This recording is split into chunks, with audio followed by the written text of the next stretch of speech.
Merci en tout cas d'être ici. Écriture manuscrite ou dactylographiée, les avantages et les inconvénients. Ça va être le sujet de cette keynote. Alors, qui sommes-nous? Non, je ne souffre pas de dédoublement de personnalité. Vous avez peut-être vu sur le programme que nous devions être deux. Clarisse Ehrenschmidt, qui est chercheur, philologue, anthropologue, sémiologue et qui m'a du coup beaucoup aidé pour cette présentation, pour la préparation, a été retenue à Paris suite aux événements de ce week-end. Et j'avais envie qu'elle soit là quand même un petit peu avec nous, donc voilà pourquoi sa photo est restée. Et moi, je suis Betty Moreau, je suis formatrice et coach dans les ressources humaines. Alors, quel va être le sujet? Eh bien, l'écriture, le geste graphique, la dactylographie. L'écriture, qu'est-ce que c'est? Quand on regarde la définition dans le dictionnaire, c'est un système de signes graphiques servant à noter un message afin de pouvoir le conserver à des fins de le transmettre, bien évidemment. Mais l'écriture, c'est aussi un art de faire passer l'invisible, c'est-à-dire notre pensée, au visible. Une fois que c'est écrit sur le papier ou sur un écran, ça devient visible et ce n'est autre que notre pensée ou la copie d'une pensée de quelqu'un d'autre, mais que l'on a fait sienne à un moment ou à un autre. Le geste graphique, lui, c'est l'intervention de la main, des doigts, de la main, de l'avant-bras, du bras complet, du coude, du corps en entier. Le geste graphique, c'est un ensemble. Et ça vient du grec graphos, qui voulait dire peinture. Et on peint rarement de cette manière-là. Lorsque l'on peint, on fait un vrai geste. La dactylographie, c'est l'utilisation d'une machine à écrire. Alors aujourd'hui, les claviers, on parle également de dactylographie. Pour ce qui est des tablettes, il n'y a pas encore de terme, à vous d'inventer un terme. Tablettographie, c'est très très laid. Padographie, je n'en sais rien, mais pourquoi pas. L'objectif de tout ça, c'est de garder à l'esprit l'intérêt du geste graphique. Pas dans le sens « Ah oui, c'était mieux avant, on écrivait à la main, c'était bien joli ». Non, ce n'était pas du tout dans ce sens-là. C'est que ça a un intérêt physiologique. Vous allez le voir un peu plus loin. Qu'est-ce qui nous a donné envie de nous intéresser au sujet avec Clarisse? C'est qu'on a vu une manchette de journal où il était écrit « Dès 2016, les petits Finlandais n'apprendront plus à écrire à la main ». Alors c'était interpellant, on a creusé un petit peu et puis on s'est rendu compte que c'était juste un effet d'annonce. Ce n'est pas qu'ils ne vont plus apprendre à écrire à la main, c'est qu'ils ne vont plus utiliser l'écriture cursive, ils vont passer au script. Alors on a continué à chercher et on a fait un état des lieux en Europe, aux États-Unis, qui continue à écrire au script, en cursif, qui est passé au script. Alors aux États-Unis, il y a 45 États sur les 50 qui sont passés au script. Il n'y en a plus que 5 qui utilisent l'écriture cursive. Mais aux États-Unis, c'est un degré au-dessus. Ils sont aussi passés essentiellement à l'apprentissage au clavier directement. Ils ne font plus que 4 fois une demi-heure par semaine d'apprentissage du geste graphique. En Suisse, c'est l'effet inverse. Dans les années 80, ils étaient précurseurs, ils sont passés au script, ils ont abandonné le cursif.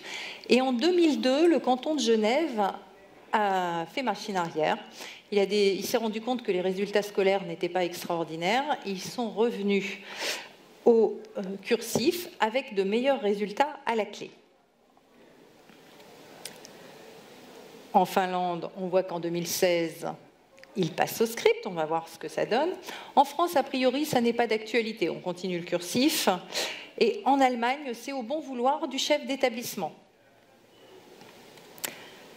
À l'origine des écritures, ce n'était pas une question de script ou de cursif, c'était une écriture servait à poser des chiffres. Ça n'était pas du tout des lettres, ce n'était pas un alphabet, c'était un exercice comptable pur.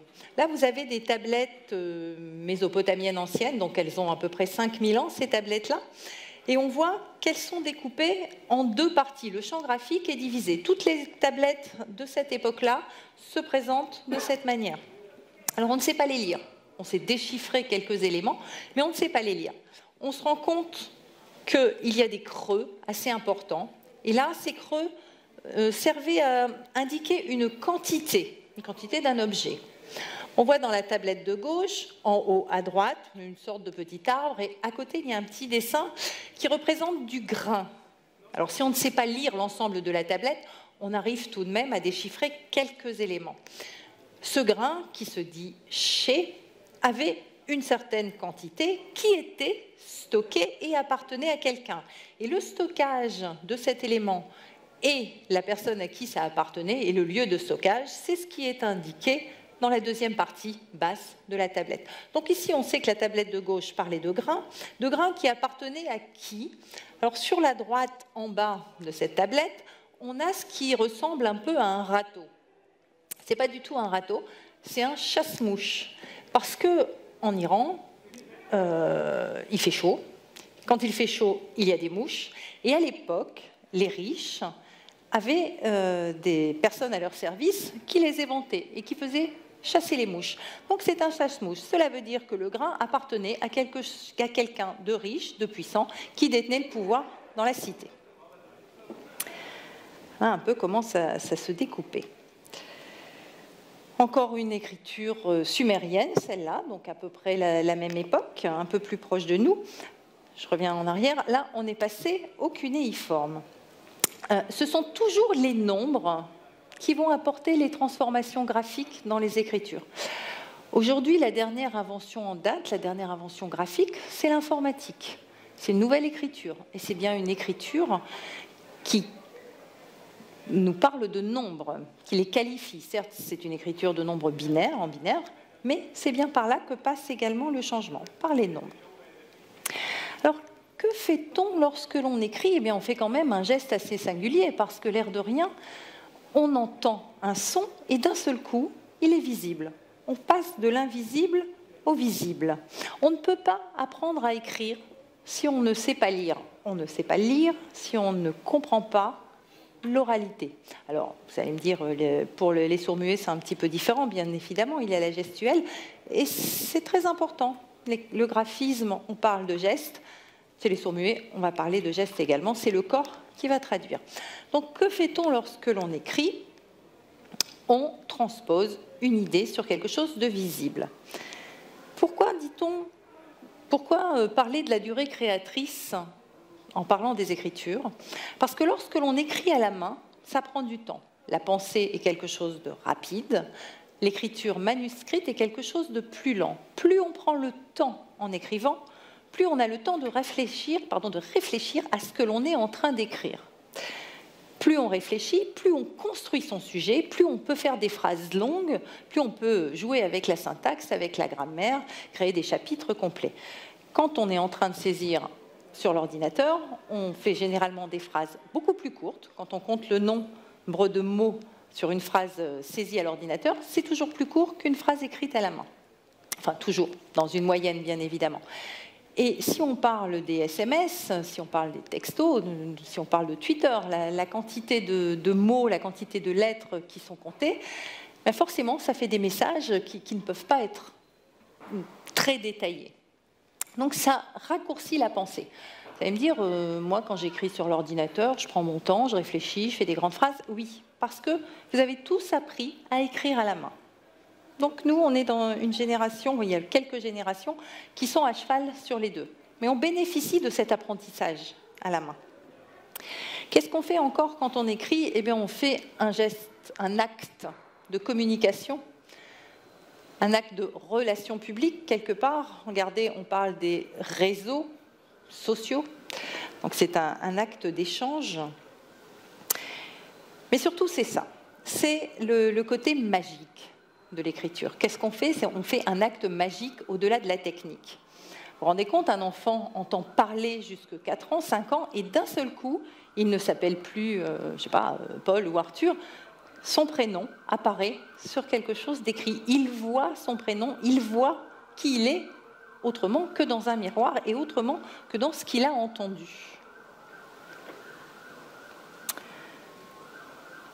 Qu'est-ce qu'on fait encore? Eh bien, on mobilise sa mémoire, on mobilise son savoir lorsque l'on écrit. Lorsque l'on écrit quelque chose, on va toujours chercher dans la pensée, on la construit avant de l'écrire. On ne prend pas son stylo et décider « j'écris ». Ben, j'écris quoi? Évidemment, j'ai une pensée. Je vais chercher en amont ce que je pourrais bien vouloir dire, de quelle manière je vais avoir envie de le dire. On se projette, on projette une intention. Donc on passe du passé au futur. C'est tout à fait symbolique, l'écriture. L'écriture dactylographie également. Là, on parle bien de l'écriture en général. Là, je vais plus parler de l'écriture manuscrite. Que fait cet enfant? Quand on apprend à écrire, je ne sais pas si vous vous souvenez ou si vous avez des enfants dans votre entourage, vous voyez comment ça se passe, il y a une application. L'enfant prend son papier, son crayon, son cahier, il l'appuie bien sur le cahier, sur la feuille de gauche ou de droite, selon qu'il soit droitier ou gaucher.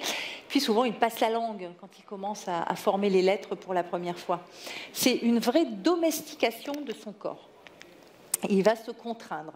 Un enfant qui aura appris à écrire ne fonctionnera plus jamais de la même manière, parce qu'il saura qu'au bout de la contrainte, il y a quelque chose de magique qui apparaît. Alors évidemment, il ne le conscientise pas de cette façon-là, hein, ça se fait naturellement, mais c'est une sorte de petite révolution qui se passe en lui. On voit peu de personnes écrire allongées par terre, par exemple, ou dans un lit. Il y en a. Il y a surtout une phase de la vie dans laquelle on le fait, où on envoie voler la contrainte, justement, c'est la phase adolescente. On ne veut plus être enfermé dans ce carcan nécessaire, domestiqué de l'écriture. Puis très vite, adulte, on a bien compris qu'on écrivait très mal, et quand on a quelque chose à faire, on prend au moins, comme on appelle, un coin de bureau pour pouvoir écrire quelque chose.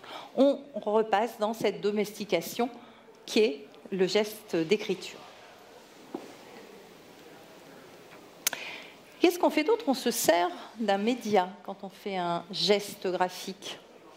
La pensée passe par la main obéit à la pensée, elle fait le geste, mais le geste va aussi envoyer une information, c'est un aller-retour, va aussi envoyer une information au cerveau, et ça va engrammer cette information pour la fois suivante dans la mémoire. Quand on aura de nouveau à écrire un mot, l'orthographe d'un mot par exemple, ou le sens du mot, quand on va le rechercher, le geste va être utile. Le stylo, c'est le média, le crayon comme on veut, c'est un prolongement de soi. Qu'est-ce qu'on fait d'autre encore? On en fait des choses quand on écrit. Eh bien, on transpose un phonème, on transpose un son. Ça, c'est valable pour un alphabet complet, hein, consonnes, voyelles, comme notre alphabet latin. Quand c'est un alphabet consonantique, comme les langues arabes, ou quand c'est des idéogrammes, ça se passe un petit peu différemment. Mais nous, on va former un son. Alors, le son de la consonne, il est facile. Il est écrit, il est représenté, et il correspond à cette représentation. T. Le T sera toujours un T. Mais le son 1, là, ça va devenir un petit peu plus compliqué. Donc là, il va y avoir cet intérêt à créer un geste graphique pour se souvenir de l'orthographe aussi, du sens du mot. Parce que le mot « teint », ça peut être le teint, A-I-N, du miroir. Ça peut être aussi la conjugaison du verbe « teindre », au présent. Ça peut être également le thym, la plante aromatique, ça ne s'écrit pas du tout de la même manière. Ça peut être le thym, T-I-N, qui est le morceau de bois sur lequel on pose la quille d'un navire lorsqu'il est en cale sèche. Plus tordu, ça s'écrit de la même manière, ça n'a rien à voir, ça peut être une plante, une décoration florale, c'est le thym virogne ou vigogne, je crois. Et puis ça peut encore être le verbe tenir au passé simple ou à l'imparfait du subjonctif, même si c'est un peu moins utilisé aujourd'hui. Simplement, quand on le voit écrit de cette manière-là, il faut se souvenir de ce que ça peut être. Donc le geste graphique fait penser à l'orthographe également. Que se passe-t-il lorsque l'on écrit d'un point de vue neurologique? Ben, lorsque l'on écrit, on active un tas d'air, on active l'aire auditive. Ça peut surprendre, mais pas tant que ça, parce que je vous ai dit qu'on ne sait pas écrire tant qu'on ne sait pas parler, tant qu'on n'a pas entendu les sons, ou tant qu'on n'a pas touché les sons. L'air de Wernicke et l'air de Broca, qui sont les airs qui entrent dans la production des mots parlés et dans la compréhension des sons, parce qu'on peut entendre un son et ne pas comprendre ce qu'il veut dire. Et l'aire visuelle, les centres moteurs. Les centres moteurs, c'est évidemment parce qu'on fait un geste, l'aire visuelle, parce qu'on a lu ou on est en train de lire ce que l'on a écrit. Un peu plus en détail, vous avez l'aire préfrontale qui va être activée. Là, c'est en résonance magnétique. On se rend compte que l'aire préfrontale, qui est la mémoire immédiate, travaille. L'hippocampe travaille également lorsque l'on écrit. L'hippocampe, ça va être la mémoire ancienne, qui donc servira de mémoire aussi de stockage. Quand on aura besoin d'aller l'activer, qu'on réécrit quelque chose, c'est là qu'on ira se servir. Le cortex prémoteur et le cortex moteur, on comprend, puisqu'on fait un geste graphique. Et le cortex somesthésique, sensorimoteur, comme on dit également, là, c'est la sensation qui passe dans le corps, qui est activée, et l'aire visuelle. Bon, rien de très extraordinaire, mais ce qui est très intéressant, c'est l'aire sensorimotrice, l'aire somesthésique. Les Japonais, quand ils ne se souviennent plus du sens d'un idéogramme, ils le font grandeur nature avec leur corps. Ils vont le dessiner, ils vont le reproduire. Et ça va aller chercher la réponse dans l'aire sensorimotrice. Ça va aller appeler la mémoire corporelle. Alors le cerveau, on a vu comment il fonctionnait, mais comment fonctionne-t-il face au cursif et face au script? Lui, dans sa manière de déchiffrer, dans sa manière d'engrammer, dans sa manière de lire, en gros, les mêmes aires vont être activées. Mais pas de la même manière. Parce qu'elles sont quand même très différentes, ces deux écritures. L'écriture cursive, elle est liée comme la pensée. Donc là, c'est assez simplifié. La pensée a un style, l'écriture a le même. Elle est rapide, il n'y a pas de levée de crayon. Donc on gagne du temps quand on écrit en cursif. Mais ça demande une finesse motrice importante. C'est très difficile de revenir à la ligne, c'est très difficile d'enchaîner les lettres, de ne pas les télescoper. Donc l'apprentissage est plus long. C'est pour ça aussi qu'à l'école, on est en train de se poser la question de passage au script, puisque les enfants ont de plus en plus de choses à apprendre. Donc si on gagnait un petit peu de temps à ce niveau-là, oui, mais si elle est simple d'apprentissage, cette écriture script, parce qu'en fait, elle est constituée de traits, de bâtons et de ronds. Pas trop compliqué. Si elle ressemble à tout ce qu'on peut lire sur les écrans, et les enfants sont face à des écrans à longueur de journée maintenant, donc ils retrouvent les mêmes signes, eh bien, il y a une grande difficulté, c'est que l'espacement qui donne du sens à un mot, qui donne du sens à des phrases, est difficile à acquérir pour les petits. Les petits, les enfants, savent faire la différence haut, bas, vers l'âge de 4 ans. Le ciel, la terre, pour eux, c'est quelque chose qu'ils acquièrent vers 4 ans. La droite, la gauche, c'est plus difficile, c'est vers 6 ans. Alors, ils savent où est leur main droite, ils savent où est leur main gauche. Si vous leur dites la porte là-bas est à ta main droite, ils le savent. Simplement, si vous retournez l'enfant, ça sera de cette porte-là dont il sera question pour eux. Pas avant 6 ans, le repérage complet dans l'espace. Oui, mais on leur apprend à écrire leur prénom à 5 ans. Et il va falloir qu'ils tiennent une ligne, il va falloir, s'ils ont un prénom composé, imaginons, qu'ils arrivent à créer de vrais espaces. Puis après le prénom, ils vont apprendre le nom, puis ils vont apprendre d'autres mots, puis des phrases. Un exemple, tout simple. Il était levé loin de là. Alors on ne sait pas qui, on ne sait pas loin de où, mais il était levé loin de là, écrit en cursif. Les mots sont bien détachés. Il y a un sujet, il y a un verbe, et il y a derrière des compléments. Ça peut être très clair, en script également. Il était levé loin de là. Mais un enfant qui commence à apprendre à écrire, on lui dit « tu différencies bien tes lettres, tu les espaces bien ». Ça ne veut rien dire bien. Pour l'institutrice, ça veut dire quelque chose, mais pour l'enfant, ça peut vouloir dire « tu espaces toutes les lettres à peu près de la même manière ». Et donc, on se retrouve avec un ensemble de lettres qui n'ont pas de sens particulier. Et on peut lui dire aussi « tu fais bien attention, il faut que toutes tes lettres se suivent ». Et là, il va vous écrire un mot qui va ressembler à un mot suédois ou norvégien. Ça n'aura pas beaucoup plus de sens pour lui. Ou alors, il est en train d'apprendre la lecture globale. Vous savez, la reconnaissance de mots complets, de groupes de mots complets. On ne comprend pas bien le sens, mais ça s'écrit comme ça. Et là, il va se dire « Ah, tiens, j'ai repéré qu'il y avait île, thé, vélo, Inde. Ah, on a fait un petit peu de géographie. là. Donc il va pouvoir écrire « il était le vélo in de là ». Ce n'est pas le message initial. Ou encore « il était le vélo in de là ». Ce sont les risques. C'est la difficulté de l'écriture script. Et c'est pour ça que les Suisses ont fait machine arrière, parce qu'ils se sont rendus compte que les enfants avaient beaucoup de difficultés à créer des paquets de mots. Alors, quand on sert d'un clavier, puisque quand on écrit script ou cursif, il ne se passe pas une grande différence au niveau du cerveau, quand on sert d'un clavier, il y a une très très grande différence. C'est que l'aire somesthésique n'est pas activée. Donc, on se prive d'une mémoire, on se prive de la mémoire corporelle, parce qu'on ne fait plus qu'un piquetage, en fait, sur les lettres. Quand on écrit la lettre A, elle a un sens, elle veut dire A. Quand on écrit O, c'est comme le corps, la bouche qui fait O. Quand on pique le O sur l'écran, ça n'apporte rien de particulier. On pourrait piquer I, on pourrait piquer P, c'est la même chose pour le corps. Alors, qu'est-ce qu'on sait d'autre sur le cerveau? Eh bien, que le cerveau est statisticien, qu'il se conditionne, qu'il se lasse, qu'il aime les récompenses. Alors, il est statisticien, c'est-à-dire qu'il va recalculer en permanence ce qui s'est passé pour prévoir ce qui va se passer.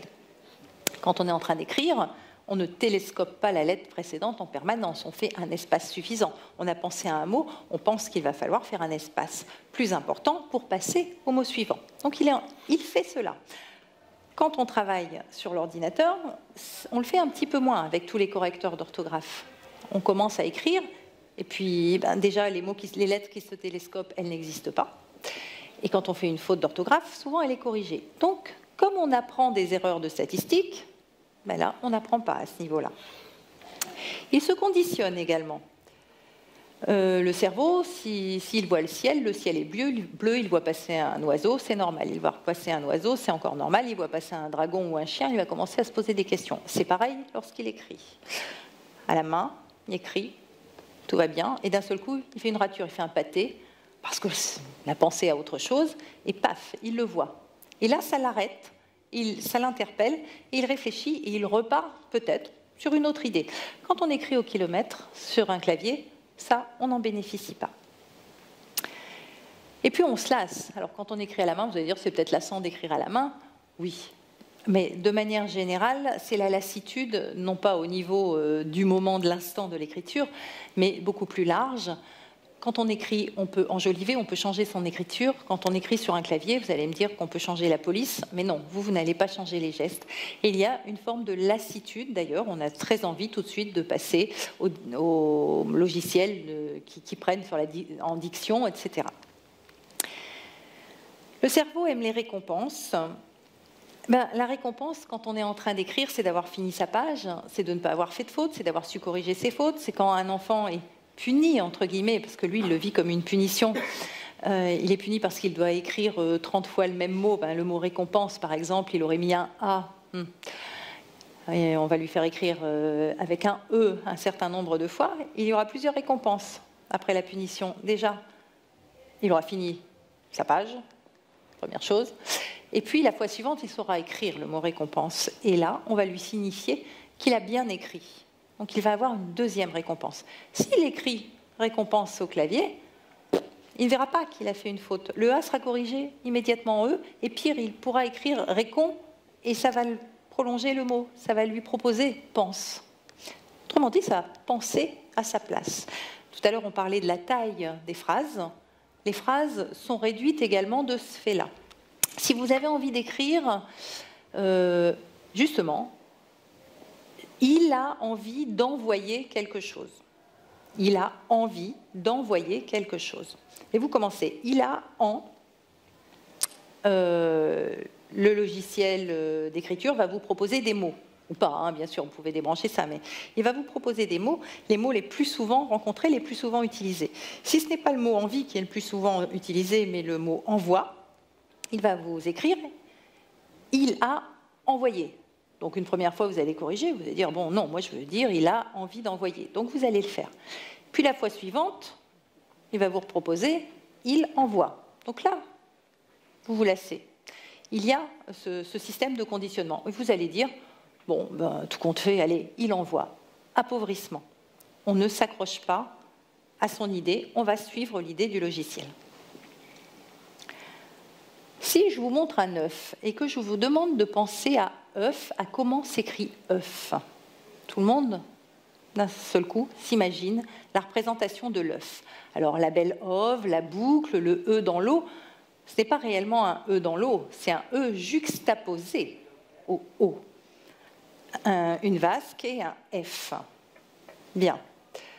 On écrit œuf, on ne se pose plus la question. Sur le clavier, si on écrit œuf, O-E-U-F, on ne réfléchit pas, les lettres sont proches les unes des autres, mais on pourrait écrire également peu, P-E-U-T. Ce n'est pas exactement la même chose, mais le corps ne change pas beaucoup. Et surtout, il va piquer 4 lettres de la même manière. Pire, si on a une tablette et qu'il suffit de glisser le doigt pour obtenir le mot, que vous écriviez œuf ou que vous écriviez peu, c'est le même geste. Et le geste ne correspond pas du tout aux lettres, donc ne correspond pas du tout à l'objet qui est écrit. Alors on peut essayer de feinter un petit peu. On pourrait tenter d'écrire œuf de cette manière ou œuf de cette manière. Ça va interpeller 2, 3 fois, et puis le cerveau va se conditionner de nouveau, comme si c'était une nouvelle langue en fait. Alors si on demande aux enfants ce qu'ils préfèrent, eux, parce que nous on n'a pas eu le choix, on a appris à écrire à la main et puis maintenant on écrit sur des claviers, mais les enfants, bien évidemment, est-ce qu'ils ont envie de baver sur leur stylo? Est-ce qu'ils ont eu envie d'utiliser la partie gauche du cahier avec la spirale qui gêne quand on écrit ou la partie droite quand on est gaucher qui gêne quand on écrit? Bon, c'est pas très marrant. Ils préfèrent largement apprendre sur ordinateur, ils préfèrent largement que les fautes soient corrigées à leur place, il y a beaucoup moins à réfléchir. Ce qu'il y a, c'est comment vont-ils se mettre à imaginer des choses si il leur est proposé déjà des solutions quand ils commencent à écrire un mot? Bonne question. La tablette, c'est encore plus ludique. Il y a eu quelques études qui ont été menées. Il n'y en a pas énormément parce que c'est difficile. On ne peut pas dire, à partir d'aujourd'hui, on prend 2000 élèves et puis on ne leur fait écrire, on ne leur apprend à écrire que sur un ordinateur. Parce que si dans 10 ans, on se rend compte, la maturité cérébrale des connexions se fait aux environs de 15-16 ans, donc si pendant 10 ans, on leur apprend à écrire uniquement sur clavier, et quand ils ont 16 ans, on dit aux parents, écoutez, on est désolé, mais en fin de compte, il y a tout un tas de choses qu'ils ne pourront pas apprendre parce que les connexions ne se sont pas faites, c'est un peu délicat. Donc ce sont des petits éléments d'étude, des petites lectures qui sont faites aujourd'hui. Le professeur Jean-Luc Velay du CNRS a fait un test sur 76 enfants âgés de 33 à 57 mois. À 38 d'entre eux, il a donné un stylo. À 38 d'entre eux, il a demandé d'utiliser le clavier. Ils ont appris à reconnaître des lettres. Et on s'est rendu compte qu'après plusieurs semaines, donc c'était 5 à 6 semaines d'utilisation du stylo ou du clavier, eh bien c'était les élèves qui avaient utilisé le stylo qui avaient une meilleure mémoire des lettres, puisque la mémoire s'était engrammée grâce aux gestes.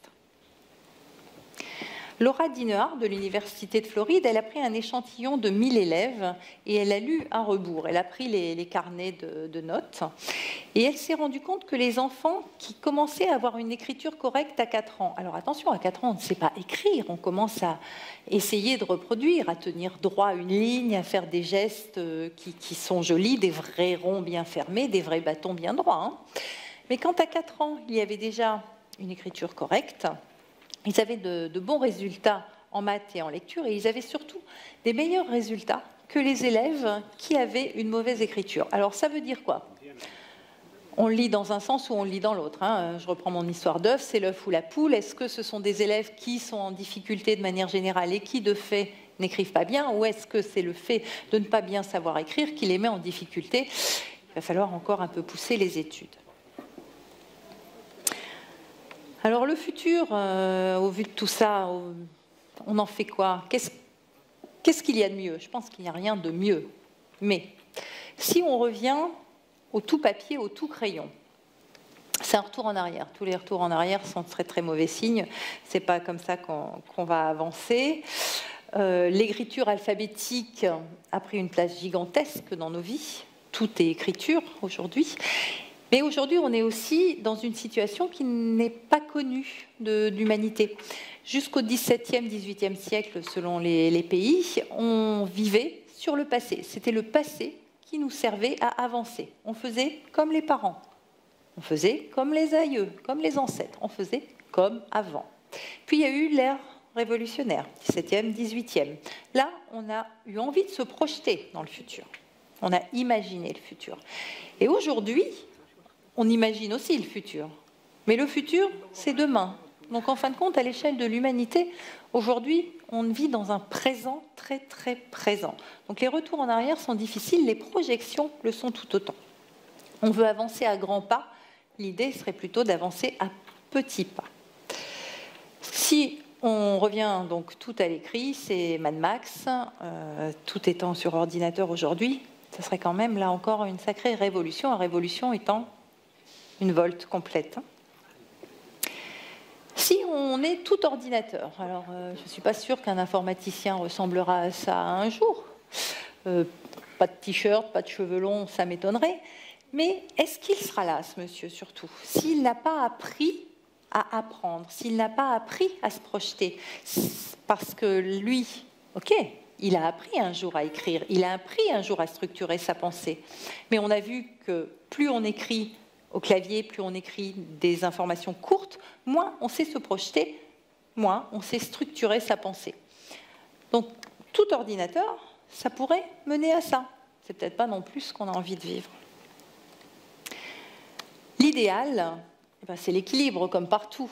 La réalité matérielle du moment, quelle est-elle? Eh bien, il y a les ordinateurs, il y a le clavier, il y a les pads. Ok. Mais il ne faut pas oublier le fonctionnement du cerveau. Alors, comment allier les deux? Comme ça, tout simplement. On continue à utiliser les deux. Bon, ok. Mais si on a envie un peu de moderniser l'histoire, on peut utiliser des logiciels de ce type. On a une tablette. Le média, ça va être le doigt, ou ça va être un stylet, pourquoi pas. Et là, on va faire un geste graphique. On va utiliser cette partie somesthésique, sensorimotrice de notre cerveau. Mais le petit logiciel, il va être malin. Il va le mettre en script, et là, ça va être utilisable pour tout un chacun. Même si vous avez une écriture de cochon, le suivant va savoir vous relire et va pouvoir utiliser vos informations. Même pour vous, la lecture et la relecture vont être beaucoup plus intéressantes et plus fluides. On le comprend. Alors à la question, puisque c'était une question, mais là, ça reste une question d'autant plus large, écriture manuscrite ou écriture dactylographiée, eh bien, je ne sais pas. C'est l'avenir qui nous dira quel a été le bon choix. L'idée étant de ne pas laisser un quelconque savoir de côté, car un savoir ne peut être quelconque. Je vous remercie. Vous faites beaucoup de bruit pour si peu de monde? Est-ce que vous avez des questions? Bon, alors vous faites beaucoup moins de bruit là d'un seul coup. Non? Ben, je vous libère alors. Oui? Ah si, vous en aviez une. Dites-moi. Vous avez parlé, déjà, merci pour la présentation, très claire et concise. Merci. En fait, là, vous parlez de l'écriture manuscrite face à l'écriture dactylographique. Oui. Là, je vois apparaître quelques nouvelles technologies qui parlent de comment les ordinateurs parlent français. Oui.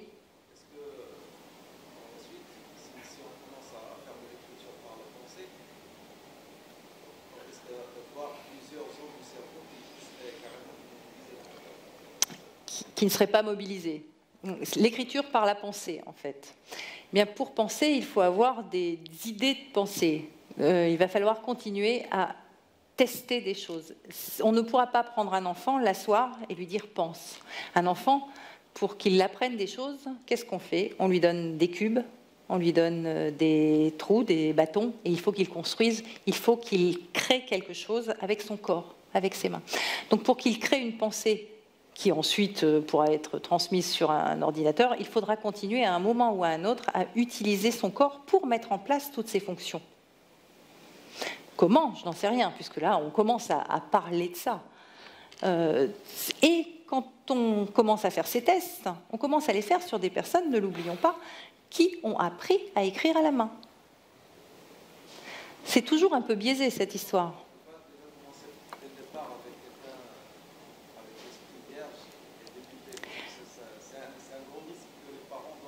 C'est ce que j'allais dire, démarrer avec un esprit neutre, vierge, comme vous dites.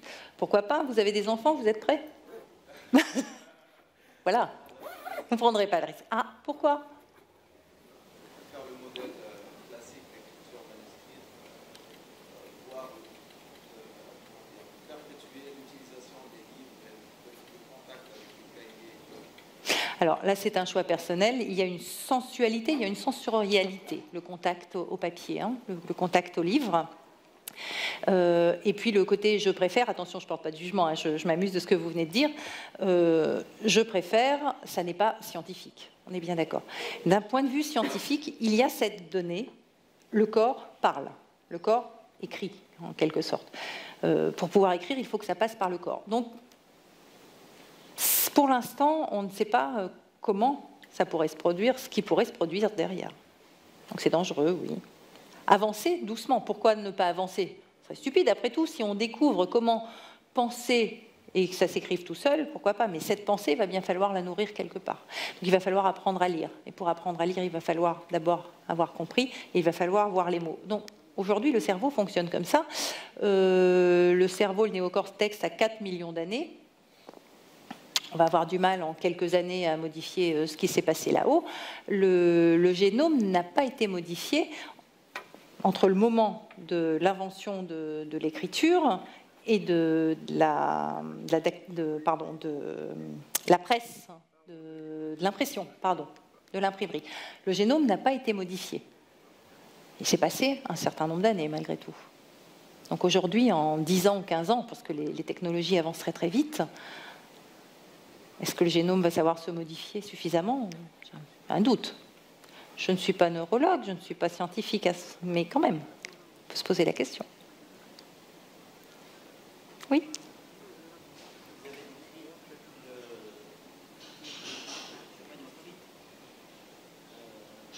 L'importance pour l'apprentissage initial. Oui. Important, le cerveau, jusqu'à 10-15 ans. Oui. Oui. Est-ce qu'on sait si l'écriture manuscrite a également un intérêt après ça? Oui, bien sûr. Et en gros, est-ce que ça veut dire que nous, on déjà appris comme ça, on a un intérêt, on va dire, À entretenir?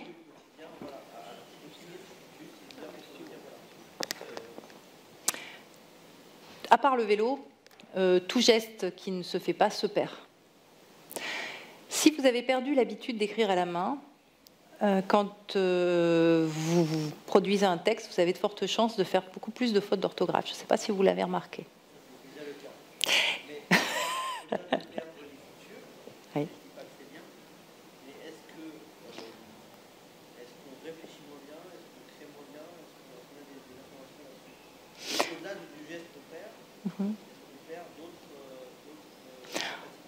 En tant qu'adulte, on ne perd pas d'autres capacités et de toute façon, même si la zone avait été endommagée, par exemple, si un jour elle a appris, si un jour elle a servi, on va créer d'autres connexions pour essayer de retrouver cette fonctionnalité.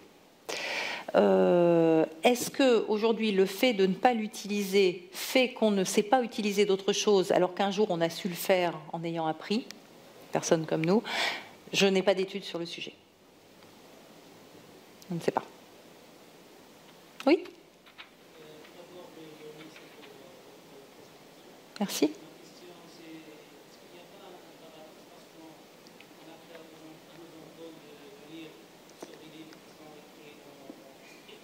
Oui?